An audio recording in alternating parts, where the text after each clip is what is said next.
अब्बू जी ये क्या कर रहा है? बस ये आलू निकाल रहे सर। आलू आ गया है? जी जी। अभी आप लोगों ने जल्दी नहीं निकाला है? बस अभी हमारे आज़म साहब गिलगित जा रहे हैं इसीलिए।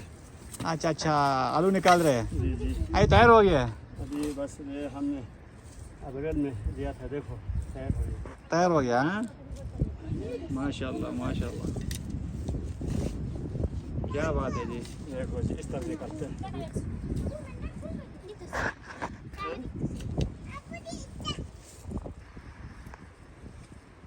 क्या है? मेंढक। कहाँ से लाया? उधर एक तालाब से लाया है? जी। क्या बात है जी, क्या बात है। उधर छोड़ना था ना, ये कितने के लिए? घर में लेके चलो, ठीक है।